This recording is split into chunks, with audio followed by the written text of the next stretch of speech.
नमस्कार दोस्तों, मैं तालिब लाल किताब वरुण मेहता अमृतसर से आज फिर आप सबके सामने हाजिर हूँ। दोस्तों, आज के व्लॉग में हम लोग बात करने जा रहे हैं मेमोरी पावर के बारे में। क्या आपको भी याददाश्त भूल जाती है? क्या आप भी छोटी छोटी बातों को भूल जाते हो, चीज़ों को रख के भूल जाते हो? कौन कौन सी चीज़ें कहाँ पर पड़ी हैं भूल जाते हो? अपने पासवर्ड्स भूल जाते हो, अपनी आईडीज़ भूल जाते हो? क्या अपने खास या अपने रिश्तेदारों का अपने फ़ोन नंबर्स भूल जाते हो? कैसी चीज़ें, अक्सर चीज़ें आप भूल जाते हो। तो कौन कौन से प्लैनेट्स जो हैं वो रिस्पॉन्सिबल हो सकते हैं आपकी याददाश्त के लिए, आपको चीज़ों को भूल जाने के लिए? किन किन ग्रहों की वजह से ऐसा होता है? कौन कौन से ग्रह मेनली जिम्मेदार हैं आपकी याददाश्त के लिए? याददाश्त का भूलना या स्ट्रांग होना या कमज़ोर होना एक बड़ी नॉर्मल सी बात है, लेकिन उम्र के साथ याददाश्त कमज़ोर ज़रूर पड़ती है। दोस्तों, याददाश्त जो है वो स्ट्रांग होनी बहुत ज़रूरी है, स्पेशली बच्चों में। क्योंकि बच्चों को जब अपनी विद्या ग्रहण करनी है तो उस वक्त उनको बहुत सारी चीज़ों को याद रखना पड़ता है, चीज़ों को पढ़ना पड़ता है, और वो याद नहीं रहें तो उनके मार्क्स में काफ़ी कमज़ोरी आ जाती है। जैसे इंसान थोड़ा बड़ा होता है, उसके ऊपर जिम्मेदारियां बढ़ती हैं, उस वक्त उसकी याददाश्त इसलिए ज़रूरी है कि किसको कितने पैसे दिए हैं, किसको कितना सामान दिया है, किससे कितना पैसा लेना है। उन सब चीज़ों का रिटन डॉक्यूमेंट्स होना तो चलो ज़रूरी है, लेकिन याददाश्त में होना भी बहुत ज़्यादा ज़रूरी है। उसके बाद जब हम लोग बुज़ुर्ग हो जाते हैं या हम लोग की उम्र बढ़ जाती है तो उस वक्त भी याददाश्त जो है वो ज़रूरी है, ताकि हम लोग अपने दवाई या हमारे अपने जो बाकी ज़िम्मेदारियां हैं वो सब चीज़ें जो हैं उनको हम लोग सही ढंग से कर सकें। दोस्तों, कल मुझे मेरी एक फैमिली मेंबर ही समझ लीजिए, उनका एक कॉल आया। वो लेडी की एज 45-60 के आसपास की है। वो काफ़ी नज़दीकी हैं मेरे। तो उन्होंने जब मुझे कॉल किया तो उन्होंने मुझे बताया कि उनको याददाश्त की बड़ी प्रॉब्लम है। जनरल रेमेडी तो मैंने उनको सजेस्ट की, लेकिन उन्होंने बोला कि मैं इस बात के ऊपर एक व्लॉग ज़रूर बनाऊं, तो इसलिए मैंने ये वो व्लॉग बनाया है ताकि आप सब लोग भी याददाश्त के रिगार्डिंग, मेमोरी पावर के रिगार्डिंग इस चीज़ का फ़ायदा उठा सको। दोस्तों, याददाश्त के लिए मेनली रिस्पॉन्सिबल प्लैनेट्स जो हैं वो 2-3 हो सकते हैं, जो कि मेनली तो उनमें बुध और राहु जो है वो काम करते हैं, लेकिन इसके साथ साथ बच्चों के लिए बृहस्पति को कनेक्ट करना बहुत ज़रूरी है, बड़ों को शनि के साथ कनेक्ट करना बहुत ज़रूरी है, और बुजुर्गों को भी बृहस्पति और बुध राहु का कनेक्शन होना बहुत ज़रूरी है। इन तीनों स्टेजेस का फ़र्क है बच्चे की ब्रह्मांड में बदलती हुई ग्रह चाल की अवस्था, यानी हमारा देशपात्र काल प्लस हमारे इंडिविजुअल सर्कमस्टांसेस।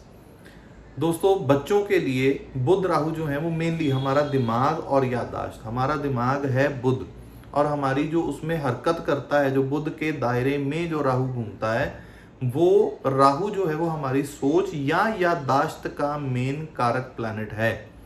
हमें चीज़ों को याद भी राहु रखवाता है और भुलाता भी राहु ही है। इन दोनों प्लैनेट्स का अगर बेनिफिशियल कनेक्शन जुपिटर से बन जाए तो वो बच्चा अपनी स्टडी के रिगार्डिंग बहुत अच्छे से चीज़ों को याद रख पाता है। उसको ये चीज़ का ध्यान रहता है कि उसने कौन सी चीज़ कहाँ पर, किस पेज नंबर पर, किस लफ्ज़ में, किस लाइन में पढ़ी थी। और अगर ये नॉन बेनिफिशियल कॉम्बिनेशन है तो वो बच्चा बहुत मेहनत करेगा पढ़ने में, लेकिन चीज़ों को याद नहीं रख पाएगा। उसको लॉजिक्स पता रह जाएंगे, लेकिन समय आने पर ऐसा बच्चा उन चीज़ों को भूल जाएगा। यानी आता उसे बहुत कुछ होगा, लेकिन जिस वक्त उन चीज़ों की ज़रूरत है उस वक्त पर वो चीज़ें भूल जाएंगी। क्यों? क्योंकि राहु का काम ही है भुलाना, और राहु का काम ही है याद दिलवाना। डिपेंड करता है कि आपके चार्ट में वो राहु आपका बच्चे का जुपिटर के साथ क्या रिलेशन बना के बैठा है।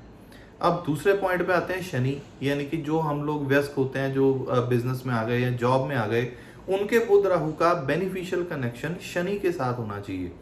यानी जब हम लोग अपने व्यापार में हैं, अपने बिजनेस में हैं, अपने प्रोफेशन में हैं, तो उस वक्त हमने अपने जॉब और अपने प्रोफेशन के रिगार्डिंग किन किन चीज़ों को ध्यान में रखा, किन किन चीज़ों के साथ जो है वो हम लोग भूल गए, उसके अकॉर्डिंगली हमारी जो बिजनेस की ग्रोथ है, हमारी प्रोफेशनल ग्रोथ है, सारी उस चीज़ पे डिपेंड करती है। इसलिए वयस्कों का, बुध राहु का शनि के साथ कनेक्शन होना बहुत ज़रूरी है और वो कनेक्शन बेनिफिशियल होना चाहिए।